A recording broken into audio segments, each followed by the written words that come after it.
promovimit dy fish të Shqipërisë me sport dhe me politikë. Por, çfarë është më e rëndësishme, është që të kuptojmë të gjithë që kjo Shqipëri duhet hynë bëhe. Që kjo Shqipëri për të materializuar shumë çka që mbetet për të materializuar që të mbyllim përfundimisht hendekun e krijuar në shekuj me Europën, duhet të jetë antare e Bashkimit Evropian.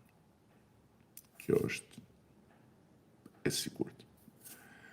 Dhe jam shumë optimist, shoh që në këto 100 metrat fundit drejt finishit, apo nëse e quajmë një ditë 1 metër, në 27 metrat fundit drejt finishit, në këtë sprint final, po rritet adrenalina po rritet edhe energjia e përgjithshme politike.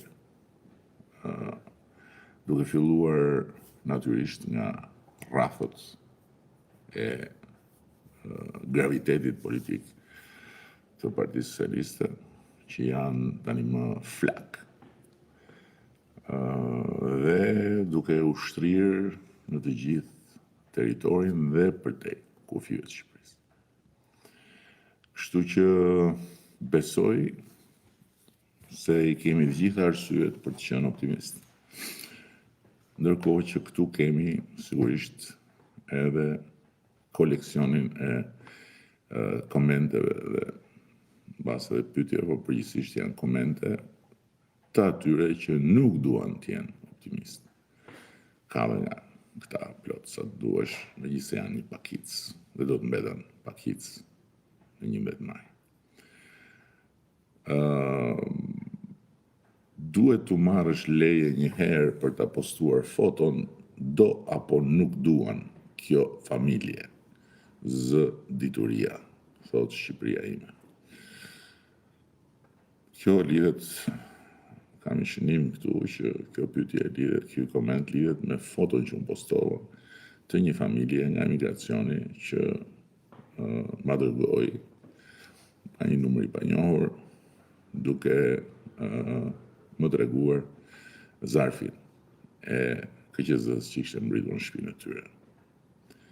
Dhe natyrisht që unë i mora leje për ta postuar, patjetër, nuk mund të postoj një foto të ardhur në telefonin tim, pavarësisht se në momentin kur ajo vjen, ata që e dërgojnë, e kanë dërguar që unë të administroj, dhe me shumë kënaqësi dërguesi djali që është në bashkëshorti, që është në atë foto, më tha, mund bëni çfarë doni, mund ta përdorni si doni. Kuptove Shqipëria ime? Pra, unë zë dituria nuk jam, por disa gjëra besoj që edhe unë i di. Edhe do besosh edhe ti që edhe unë i di. Ndërkohë që ajo që ka rëndësi për këtë koment është fakti që tani më jemi në fazën e jetësimit të një zotimit hershëm që unë kam marrë përpara jush për të mundësuar votën e emigrantëve, votën e shqiptarëve të Europës dhe të marrë botës që duhet marrin pjesë në procesin zgjedhor. Dhe jetësimi po ndodh tani më zarfat e KQZ-s po shpërndahen. Gjithandej, me sa e kam parë, procedura është e thjeshtë, është standarde, sigurisht duhet parë me vëmendje udhëzimi i KQZ-s, sepse është mirë të kuptohen disa gjëra shumë të thjeshta. Keni parasysh që vendoset një shënim kryq viz rreth, po brenda kuadratit ku shkruhet numri 5. Dhe vetëm aty, në çdo kuti tjetër, vota juaj është juridikisht e vlefshme, por politikisht e pavlefshme, sepse është e hedhur në kotësinë e përgjithshme jashtë territorit të shumicës, që në ditën e sotme, në këtë moment historik, duhet të jetë një shumicë përtej shumicës Partisë Socialiste për të realizuar me sukses negociatat në Bashkimin Evropian.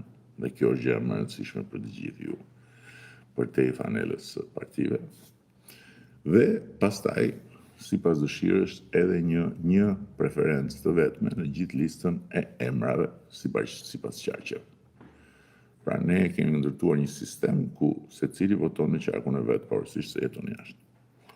Dhe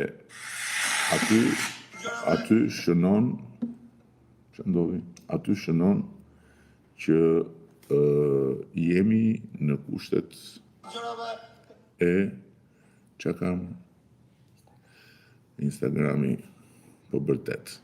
Nga mungesa e vëmendjes ndihet i pa përfillur në të njëjtën njësi kohë dhe vëmendje si Facebooku dhe ka shumë të drejtë.